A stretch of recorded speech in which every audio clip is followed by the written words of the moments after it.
శేషరాజు గారి గురించి మా తండ్రి గారు మొదటిసారి నాకు ప్రస్తావించి, బీసీ సంఘాల్లో పాపం ఎప్పటి నుంచో కష్టపడి తిరుగుతూ ఉన్నాడమ్మా, ఈయనకి గుర్తింపు ఇవ్వండి, నిజాయితీగా నిలబడిన వ్యక్తి.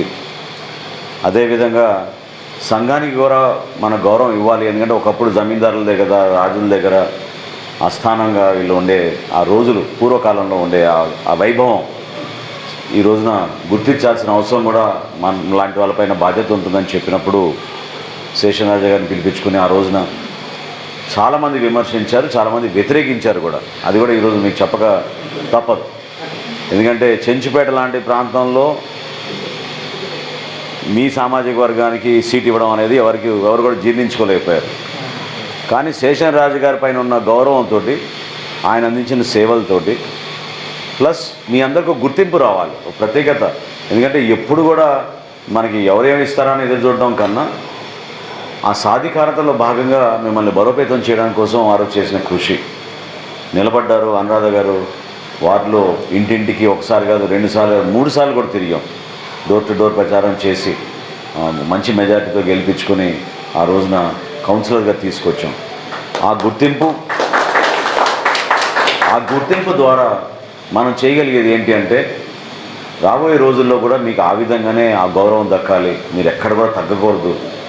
మీకున్న కొన్ని సమస్యలు నేను గుర్తించింది నేను చెప్తున్నాను. ఆర్థికంగా పాపం చాలా చితికిపోయారు. ఈరోజు సమాజంలో ఎదగాలి, మన బిడ్డలు చదివించుకోవాలంటే సామాన్యమైన విషయం కాదు.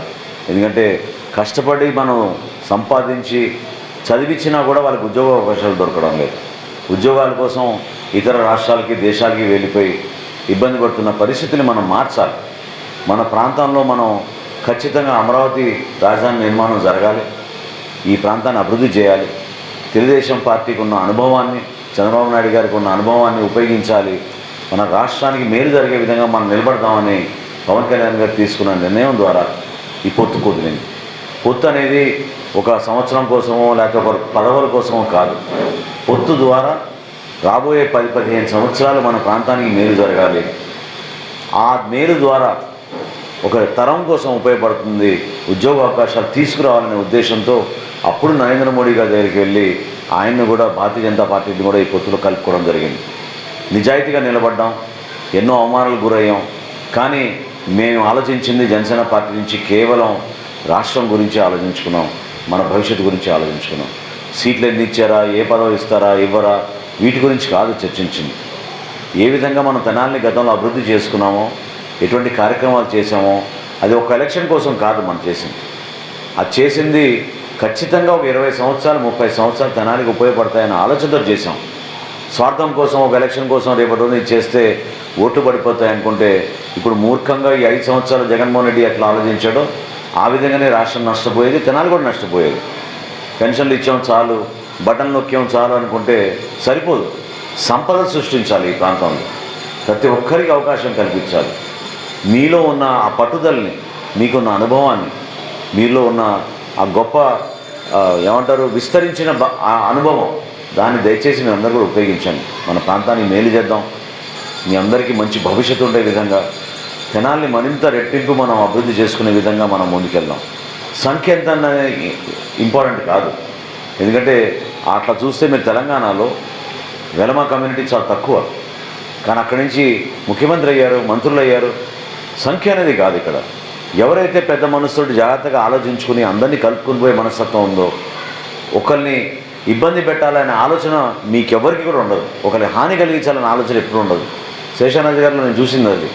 పాపం ఆయన ఎవరైనా సరే గౌరవంగా పలకరించి ఉన్న దాంట్లో ఆయన సర్దుకుపోవడంతో ఆయన హోటల్ని అయితే అందరూ కూడా ఒక ఆఫీస్గానో ఒక సత్రంగానో వాడేసుకున్నారు. పాపం రూపాయి కూడా ఆయన చెల్లించేవాళ్ళు కాదు. ఆయన కూడా ఆ విధంగానే బీసీల కోసం, బీసీ సంఘాల కోసం అనేక సభలు ఏర్పాటు చేసి ప్రతి ఒక్కరికి అడ్రస్ ఏంటంటే సామ్రాట్ హోటల్. కానీ ఈ రోజున ఆ కుటుంబానికి దక్కాల్సిన ఆ ఆస్తి కూడా దక్కకుండా పాపం ఆయన కాలం చెల్లించారు. నిలబడిన వ్యక్తి, విలువలతో కూడిన రాజకీయాలు చేశారు ఆయన. కాబట్టి నేను మీకు మాట ఇస్తున్నాను, వాళ్ళ కుటుంబాన్ని కాపాడుకోవాలి, మిమ్మల్ని అందరిని కూడా కాపాడుకోవాలి. ఒక మంచి జరగాలి మనకి, ఈ ప్రాంతాన్ని అభివృద్ధి చేసుకునే విధంగా, తెనాల్లో మనం గర్వపడే విధంగా అభివృద్ధి కార్యక్రమాలు చేసుకుంటూ ముందుకెళ్దాం. తెలుగుదేశం పార్టీలో ఉన్న నాయకత్వం, జనసేన పార్టీలో ఉన్న యువత, అదేవిధంగా నరేంద్ర మోడీ గారికి ఉన్న అపార అనుభవం, ఈ మూడు కలుపుకొని మన ఆంధ్రప్రదేశ్కి మంచి రోజులు వచ్చేటట్టు నా వంతు నేను కృషి చేస్తాను. అందుకనే ఈరోజు మీ అభ్యర్థిగా నేను పోటీ చేస్తున్నా కాబట్టి ఆలపాటి రాజా గారు మీకు కూడా ఎంతో సహాయాన్ని అందించారు. ఇంకా చేయాల్సింది చాలా ఉంది. ఆ కార్యక్రమాలను ముందుకు తీసుకెళ్దాం. మీరందరూ ఈ 4-5 రోజులు దయచేసి మీరు ఎంతోమందిని మీరు ప్రభావితం చేయగలుగుతారు. మీలో ఉన్న గొప్పతనం ఏంటంటే మీరు 10 మందితో మాట్లాడగల శక్తి మీలో ఉంది, ప్రభావితం చేయగలుగుతారు. ఎవరైతే ఇంకా అర్థం కాలేదో వాళ్ళకి చెప్పండి ఎంత నష్టం జరిగింది మన రాష్ట్రానికి. ఎన్ని లక్షల కోట్ల రూపాయలు అప్పులు చేసి బటన్ నొక్కామంటే ఏమైపోయింది మన పరిస్థితి. కనీసం రోడ్లో ఉన్న గుంతలు కూడా మనం పూడ్చుకోలేని పరిస్థితి ఈరోజు. ఆ మార్పు తీసుకురావాలి కాబట్టి మీరందరూ దయచేసి చాలా జాగ్రత్తగా 13వ తారీఖు ఎన్నికలు జరుగుతున్న సందర్భంగా ఆలోచించుకొని 10 మందిని మీ వార్డుల్లోనే పర్యటించి ఆ మార్పు వచ్చేటట్టు ఒక ప్రయత్నం చేయండి. ఎందుకంటే 12, 13, 14, 15 వార్డులు చాలా కీలకమైన వార్డులు. ఆ వార్డుల్లో మీకు తెలిసిన వ్యక్తులు, మీకున్న స్నేహితులు కానివ్వండి, బంధువులు కానివ్వండి, పరిచయాలు కానివ్వండి, అన్నింటినీ కూడా ఉపయోగించుకుని వాళ్ళలో ఆ మార్పు వచ్చేటట్టు దయచేసి మీరు ఒక ప్రయత్నం చేయమని, ఆ రోజున జాగ్రత్తగా మీరు ఓటు కూడా మొదటి ఓటు సైకిల్ గుర్తుకి మన పార్లమెంట్ అభ్యర్థి చంద్రశేఖర్ గారికి, రెండో ఓటు గ్లాస్ గుర్తుకి జనసేన పార్టీ తరఫున ఉమ్మడి అభ్యర్థిగా నేను పోటీ చేస్తున్నా కాబట్టి ఆ రోజున గ్లాస్ గుర్తుకి మీరు తప్పకుండా మీరు ఓటేసి 7వ నంబర్ మన బ్యాలెట్లో అందరికీ చెప్పాలి ఈ విషయం కూడా. ఎందుకంటే కావాలని దుర్మార్గంగా ఇంకొక మనోహర్ని పెట్టడానికి చూశారు, అది పోయింది.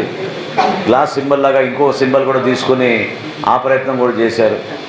కాబట్టి ఇటువంటి పిచ్చి ఆలోచనతో ఉన్న ఈ పార్టీని మనం ఇంటికి పంపించాల్సిన అవసరం, బాధ్యత ఎంతో ఉంది. ఎందుకంటే నమ్మి అంత భారీ మెజార్టీ ఇస్తే వాళ్ళు మాత్రం మన నమ్మకాన్ని మమ్ము చేసి నష్టం కలిగించారు.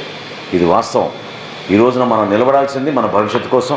దాన్ని దృష్టిలో పెట్టుకుని తప్పకుండా ఒక మంచి నాయకత్వం, చంద్రబాబు నాయుడు గారి నాయకత్వం, పవన్ కళ్యాణ్ గారి నాయకత్వం, నరేంద్ర మోడీ గారి నాయకత్వాన్ని ప్రజల్లో తీసుకెళ్ళడానికి మీ అందరూ కూడా సహకరిస్తారని కోరుకుంటూ, నన్ను ఆహ్వానించినందుకు ఈ ఆత్మీయ సమావేశానికి ప్రత్యేకంగా పెద్దలందరికీ మనస్ఫూర్తిగా ధన్యవాదాలు తెలుపుకుంటున్నాను.